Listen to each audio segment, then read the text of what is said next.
नमस्कार दोस्तों, स्वागत है आज की कहानी में। और इस कहानी का शीर्षक है मुझे माँ चाहिए और इस कहानी के लेखिका हैं ज्योति देहलीवाल जी। तो दोस्तों, यदि आपने अभी तक हमारे चैनल को सब्सक्राइब नहीं किया है तो जल्दी से जल्दी हमारे चैनल को सब्सक्राइब कर लीजिए।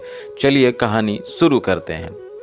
शिल्पा को ईश्वर ने हर खुशी से नवाजा था। बहुत प्यार करने वाला पति, बंगला, गाड़ी और नौकर चाकर, सब कुछ।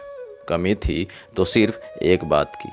शादी के 7 साल बाद भी शिल्पा की गोद सोने ही थी। बहुत सारे डॉक्टर्स को दिखाया, इलाज करवाया, लेकिन कोई फ़ायदा नहीं हो रहा था। आखिरकार थक हार कर उन्होंने बच्चा गोद लेने का फैसला लिया। लेकिन ईश्वर को कुछ और ही मंजूर था। वो बच्चा गोद लेने की प्रक्रिया शुरू करते उसके पहले ही उन्हें खुशखबरी मिल गई कि शिल्पा माँ बनने वाली है और वो सुंदर से बच्चे की माँ बन गई। शिल्पा और उसके पति ने एक फैसला किया कि अब उन्हें बच्चा गोद लेने की ज़रूरत तो नहीं है, लेकिन इस बच्चे के जन्मदिन पर वे अनाथालय जाकर बच्चों को अच्छे अच्छे गिफ्ट और अच्छा सा नाश्ता जरूर करवाएंगे। आज बच्ची का पहला जन्मदिन था। उस अनाथालय में 65 बच्चे थे। उन्होंने बच्चों की उम्र के हिसाब से कई सारे गिफ्ट लिए। रुमाल, मोजे और मास्क भी लिए। बच्चों को नाश्ता करवाया जा रहा था। सभी बच्चों के चेहरे खुशी से दमक रहे थे। बच्चों को नाश्ता करवाया जा रहा था। सभी बच्चों के चेहरे खुशी से दमक रहे थे। शिल्पा, उसके पति, अनाथालय के प्रमुख आदि कुर्सियों पर बैठकर ये नज़ारा देख रहे थे। शिल्पा की बेटी इतने सारे बच्चों को एक साथ देखकर शर्मा कर बार बार शिल्पा के आंचल में छिप रही थी। शिल्पा बहुत ही प्यार से अपनी बेटी को अपनी गोद में लिए हुए बैठी हुई थी। इतने में शिल्पा का ध्यान कोने में खड़े 4-5 साल के एक बच्चे की तरफ गया। इतने ही देर में शिल्पा का ध्यान कोने में खड़े एक 4-5 साल के बच्चे की तरफ गया। उसका ध्यान गिफ्ट की ओर या खाने पीने की ओर बिल्कुल नहीं था। उस बच्चे का ध्यान गिफ्ट की ओर या खाने पीने की ओर बिल्कुल नहीं था। वो सिर्फ शिल्पा और उसकी बेटी को लगातार देखे जा रहा था। वो सिर्फ बच्चा शिल्पा और उसकी बेटी को लगातार देखे जा रहा था। शिल्पा को कुछ अजीब सा लगा।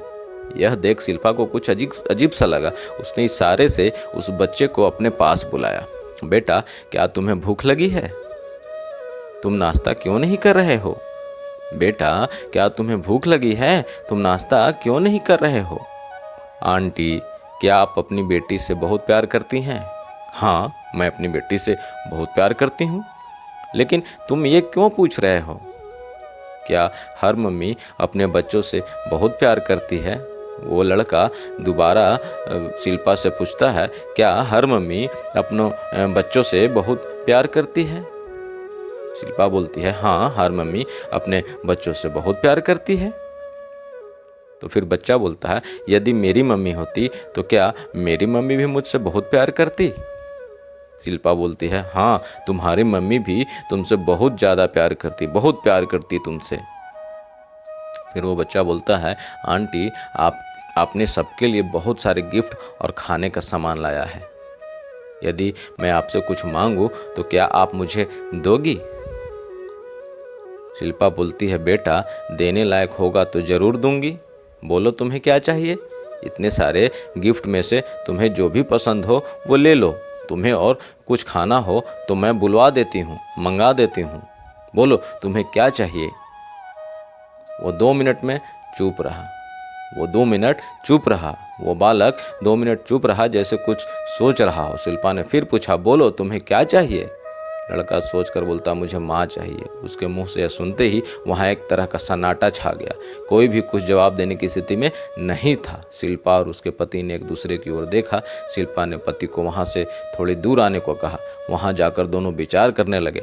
उस बच्चे ने जिस मासूमियत से मुझे माँ होना कहा था, उसे सुनकर शिल्पा का मन अंदर तक द्रवित हो उठा था।